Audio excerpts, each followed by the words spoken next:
One of the things that we're going to be talking about today is how to repeatably do fix and flips. And to do that, you've got to have a source of deals that's bringing deals on a consistent basis. And when I mean deals, I mean properties that you can purchase at a price that you can then improve the property and add more value to it and sell it at a profit, okay? So what we're gonna be talking about today is my 10 favorite ways to find these types of deals, regardless of where you live or what you do. These are going to be my 10 favorites. That's what we're gonna be talking about today. My 10 favorite tips of finding motivated sellers to target. Now, I think what's important here to talk, what do I consider a motivated seller? I consider a motivated seller that somebody has the ability to sell me their house and has something that's happening in their life that may want them to sell the house. So it's got to be on both sides. If somebody owes $150,000 on a house and I can only pay about $100,000 for it, that's really not a motivated seller to me. They might want to sell really, really bad, but it's not going to become a deal for me because they owe more than the house is worth. So what does that do for me? Well, what we're going to talk about today is the different types of buckets that you should be looking into in order to find these types of motivated sellers. So I am going to talk about, I'm just going to put a random area in here. Let's just say San Antonio, Texas, and see what we pull up here. Whoops, that does not work. San Antonio, Texas. There we go. I'm just choose something random. I didn't look at this, right? So I'm just doing this at random. So what we're looking at here is different ways where people will be motivated. So one of the ways why people will be motivated if the property is vacant. Oh, it looks like you guys cannot see me or see the slides. There we go. If a property is vacant, what does it mean if a property is vacant? It means there's a problem because properties are expensive. You've got to do upkeep. You've got to pay a mortgage. You've got to pay utilities. And if you're not, taxes, insurance, the list goes on and on. So here's the deal. Somebody that has a vacant property probably has some motivation to either want to rent the property or sell the property because a vacant home is a liability because it's just sitting there and there's costs that are happening. So, but that's just not enough for me. So I want to look at vacant properties. But I also, for me personally, I want to be investing in residential real estate. I don't want to do commercial real estate or any of those other things. I personally want to be investing in single family condos and townhouses. I don't want to be investing in duplex, threeplex, fourplex. Now, you may want to be investing in those. And if you do, these same principles apply. It depends on what you're trying to accomplish. So you can take that with a little bit of a grain of salt. Now, I like to look at properties that are not listed on the MLS. We've talked about how little inventory there is and what's happening with that. So I like to look at properties that are not listed with a real estate agent. I like to look at things that people have owned for more than a year because if they just barely bought it and they're reselling it, they're probably a fix and flipper. And I don't want to be marketing to those guys because they're already own the property or they're reselling that property and that's why the property's vacant. So I kind of say, hey, if you've owned it for more than a year, you're probably not a fix and flipper. Now, you may think that needs to be a year and a half. Maybe you think it needs to be 6 months, whatever you want to put in there. I think a year is a good amount of time. Sell dates, estimated value. I want to only be looking at stuff that's $500,000 or less. That's the market that I want to be in. And I want to make sure they have at least 30% of equity. Now, how do we know how much equity they actually have on these properties? Well, what we do is what's called a reverse amortization. Okay, I'll give you an example here where we can actually go through this. So mortgage and transaction history, we can see, okay, cash, last prior sale, 237 sales or warranty deed. Let's see, REO. Okay, so we see here loan one, building or construction loan, $237,000, and this was in 2020. Okay, so we know they got a loan. And the loan was for, the loan was for $246,000, and we believe they owe about $237,000 now. Well, how do we know that? Well, we've just done some math, okay? We basically said, hey, in 2020, what was the average interest rate? Okay, the average interest rate was 3.2%. That's our estimate. Now, that doesn't mean that's what they're paying, because what they're paying on an interest rate and what they owe on the loan is not public information. But what is public information is how much the lien is for. So we know a lien was placed for $246,000, and we know in that year interest rates were around 3.2%. So if they made their payments every month, they would estimately owe $237,000. Okay, that's basically what they owe. So then how do I know, how do I have an idea what the property's actually worth? Well, there's two ways with this. There's a comparable criteria, which shows this is worth about $411,000. Then there's an estimated value, and that's an AVM, what's an automated value management tool, which basically what's happening here is they're aggregating data and giving that value. Now, are either of these values correct? I'm gonna tell you absolutely not. But do these values get you close enough where you should be marketing to this person? Absolutely yes, okay?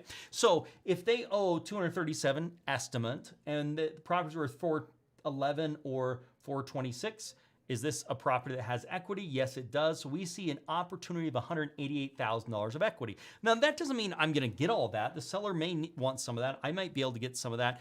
And I might be able to get the value above that 426 if I do additional repairs to the property, something I need to be looking at as well. So that's what we're looking at when we talk about these vacants. And that's number one I wanna talk about in the 10 best ways is vacant properties. Next one I wanna talk about. I want to talk about what are called involuntary liens. Involuntary liens are liens that go on the property that you didn't sign to actually go onto the property. So a mortgage or a loan on the property, you actually signed, yes, I want this, and you can secure it against my property. But if you owe somebody some money, say like a mechanic's lien, you didn't sign saying you can put that lien against my property, okay? But they have the right to put it against the property because you didn't pay them. That's what are called involuntary liens. And I can show you right here. There's a bunch of different involuntary liens. Here's some popular ones, okay? Tax liens. So this is for property taxes. HOA liens for homeowner association, meaning they haven't been paying the dues for that homeowners association that helps take care of the pool and helps take care of the roads and plowing and those types of things. Mechanics liens, as I've talked a little bit about, which is basically some work has been done to the property and the person who did the work has not been paid. Next, we jump into what are called utility liens. So this could be water, sewer, garbage, gas, electric. They haven't been paying that. So think about this, guys. If somebody's not paying their gas and electric and they have a utility lien, they probably have a bad financial situation. So if they're in a bad financial situation and they have equity in their property and I could buy that, they could get some cash and they could walk away, it's probably a good win-win-win for everyone. So that's what I'm looking at. Solar liens are becoming more popular where companies coming and putting solar on and they're not making those payments. So the solar company is saying they are in default. Child support liens, somebody's not paying child support. That's a lien that can come. These are all involuntary. And then we've got kind of a blanket other, because there are some other situations that are just out there. So involuntary liens is number two that we're talking about, but the same things apply. I wanna make sure there's equity. I wanna make sure it's not over the price range, and maybe there's a minimum price range. Maybe you say, hey, I don't wanna touch a home that's less than $100,000. Great, you can put that in. It can get you some unique properties, and you go over property types as well. So that's number two. Number three that we're gonna be talking about today is bankruptcies. Now, this used to be something that a lot of people were going after, and I see fewer going after them now. One of the reasons is the bankruptcies take time, and it's a little bit complicated. However, there are some ways to go about doing this. So let's talk about what is an actual bankruptcy. So let me come back over here to bankruptcy, and let's get our filters out. So same filters apply. I want 30% of equity, $500,000 or less, has an active bankruptcy, or a bankruptcy has been dismissed, okay? So you may wanna say, I don't wanna have active bankruptcies. I just want a bankruptcy that's been dismissed. Active bankruptcy means they're in the middle of it. They're either making payments on a Chapter 13 or they're in the middle of a Chapter 7. Now, some people that work through Chapter 7 are able to save their house, other people are not. So that's something you have to make a decision on as to does it make sense for you to do some marketing dollars into that. If not, you say, hey, I only want has active bankruptcy. I don't want anybody that has an active bankruptcy.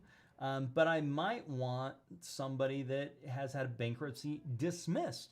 Okay, well, you can see we went from like 8,000 properties with that to like 5,400 properties, just like that. And you may also say, let's make sure I want a property. I don't want to deal with any properties that are less than 100,000.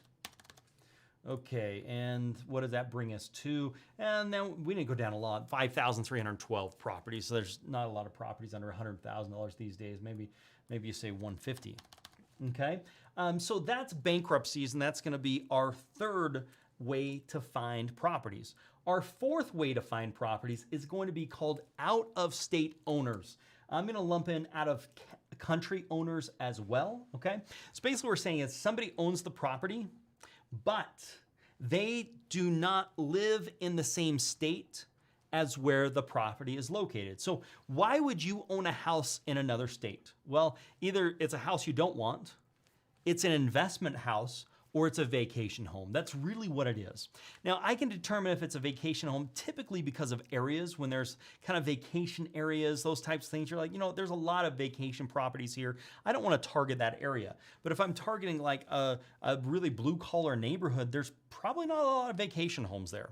So I can target that neighborhood, and then it comes down to, okay, why do they own this house? They own it because it's either an investment or they own it because they want to get rid of it. So going after these properties makes a lot of sense if they're an out-of-state owner. Now, $500,000 less, 30% equity, something that's not listed on the market. There's 11,665 of those in San Antonio right now. So now I can come in and manipulate the data. So this is what we call data mashing, where we take different sorts of data on top of each other so we can narrow down the list to have the most targeted list as possible. So we can come in and say, I only want people that own this type of property size with these types of properties. And maybe you say, you know what, I really only want to go after duplexes. Okay, well, let's take off your single family houses. What do we got for duplexes? There's one. What do we got for multifamily properties for out-of-state owners? Ooh, there's a lot more there that we can be going after, 1,464. Okay, so those are some things we are looking at, and that is number 4, which is out-of-state owners. Number 5, which is very similar to out-of-state owners, but these are non-owner occupied. Well, what's the difference between an out-of-state owner and a non-owner occupied?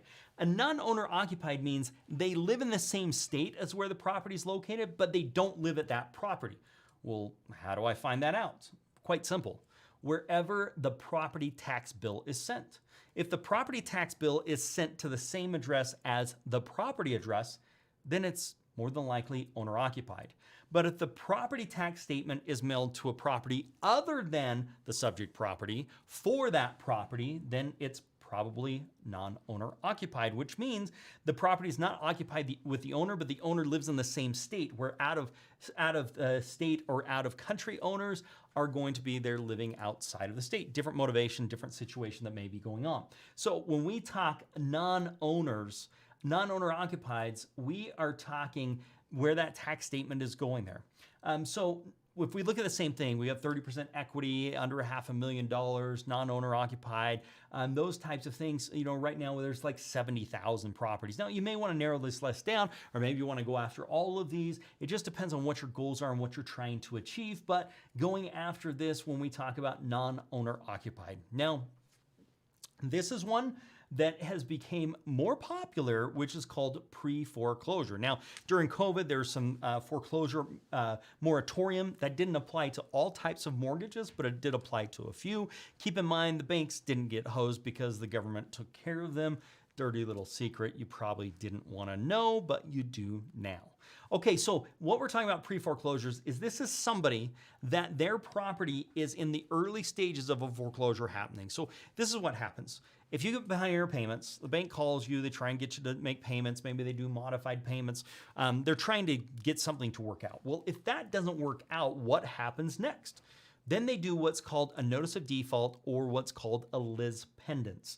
Lis pendens means legal action is coming. Notice of default says these guys are behind on their payments. And the reason they're doing it is to make the world aware, hey, we may take action on this property. So if they owe you money, you better get a lien, get it attached. You'll be behind ours, and you can pay us off, and then you can deal with the problem. But that's basically what it's doing. So what we're saying here, just as of right now, pre-foreclosures, there are 1,255 people that are in some form of pre-foreclosure, but they also meet these other criterias. They also have 30% or more of estimated equity. They're under $500,000. They've got a notice of default, lis pendens, an auction, or a default release, and they are not listed on the MLS, so they're not working with an agent to get rid of it, and they're single-family condo and townhomes. Now, let's look at this pre-foreclosure. Let's say I'm like, you know what? I don't want default released. I just want to know the auctions and the notice of defaults, okay? And maybe you're just like, I really just want to know the notice of defaults. Well, that goes to 879 people that have a notice of default. Now, I will give you a pro tip with these. These people typically bury their head in the sand, and they're typically embarrassed, and I can understand why. When you're approaching somebody like this, I think the best thing you can do is call, knock on their door. But the way I like to approach it is I like to say, hey, what's their name? What are these guys' names? Hey, okay, this is an LLC. So I could come in and change ownership of this. So that's an LLC, which means it's probably a fix and flipper that is in a notice of default state. Not a good situation to be in. So one of the things I can do is I can come to ownership information and ownership info. There we go. Owner type. I can just say I only want individuals. I do not want corporations. I don't want any of that type of stuff. Okay, great. So now I've got just individuals. So I'm coming here. I'm saying, okay, Crosley. That's the guy's name that owns this property. The tax bill goes to the same address as where the property is located. Okay, so what's going on? Well, they have, let's see, they're in a pre-foreclosure state. We know they've got a notice of default or lis pendens. So how am I going to approach these guys? Well, quite simply, I am going to say, hey, who did he get a loan from? Okay, it was financed, and that's an inter-family. This is a warranty deed. I don't know the bank on that one. We're going to grab one of these other and see if we can find the bank name. Mortgage history. Okay, Fifth Third Mortgage Co. So the way I'm going to approach this guy is I'm going to say, hey, Moran, I understand you're having some trouble with Fifth Third Mortgage Company. I help people that are having troubles with their mortgage companies, and I would love to see how I could help you out. Now, lots of times what they'll say is, oh, I already got it taken care of. And I'll say, well, according to the records at the courthouse, it hasn't. Can I get your cell phone number, name, phone number, and I'll check into it tomorrow and give you a call back. And then you can call them back and say, you know what? It's still there, or they'll come level or come clean at that point in time. But that's, what are we talking? 1, 2, 3, 4, 5. Number 6 is pre-foreclosures. Now let's jump to number 7. Now, number 7 isn't used as much today. And the reason is because there aren't a lot of failed listings, okay? Failed listing basically means a property goes on the market, it does not sell on the market, listed with an agent, and it does not sell, and now it's off the market. That is called a failed listing. So the question is, what happens to those? Well, it's an opportunity for investors as long as they have equity, as long as they're the type of properties, as long as we're mashing that data to get what we're looking for, that's can become an opportunity for us and going after those. And that is number 7. Now, the other one that you can be going after on market, and this one is also something that is not great in this scenario, but is, when it's a buyer's market, can be really good. These are properties that are listed on the multiple listing service that have equity, they're in the price ranges, and then you can work directly with the agent. So that's something to keep in mind. Pre-foreclosures we talked about. Bank-owned properties is going to be my number 8. And let's grab a new area here. Let's go to Atlanta, just because I want to show you a few things. Let's just go to Atlanta, Georgia. Okay, so now we're in Georgia, and we're going to come to here, and I am going to look at,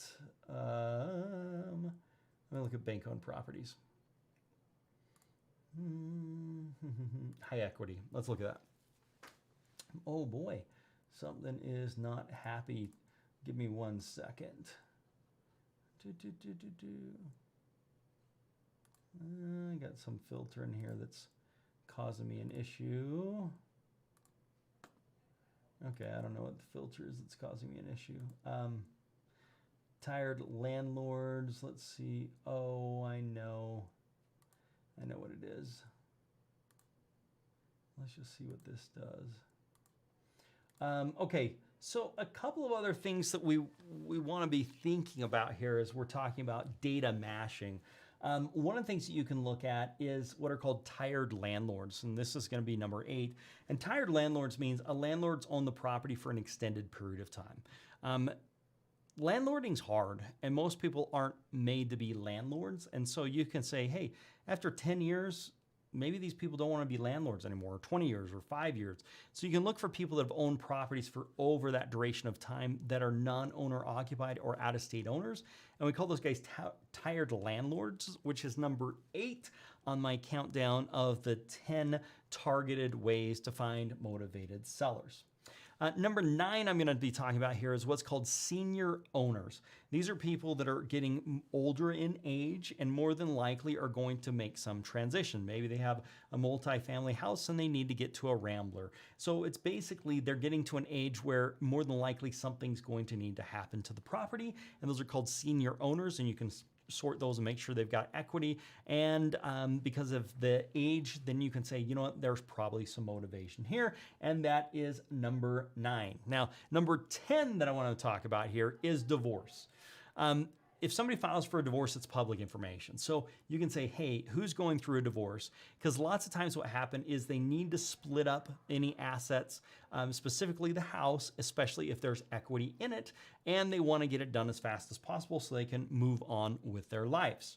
Well, if that's the case, it might be a great opportunity for us to come in and help them out. And that's going to be number 10. Now, I will give you a couple of bonuses. Free and clear properties. Free and clear properties, it would be a bonus number 11, but free and clear properties have some good and also have some bad. Free and clear properties can be people that are like, heck no, I never want to sell. Or they can be people that have a lot of value and they're okay selling at a discount. So free and clear properties is something that I think is a feather in your cap you should know about. And depending upon the situation, you can know, hey, when should I pull that out and when shouldn't I? All right, guys, we have gone through the 10 with a bonus 11 different types and ways for us to find off-market properties.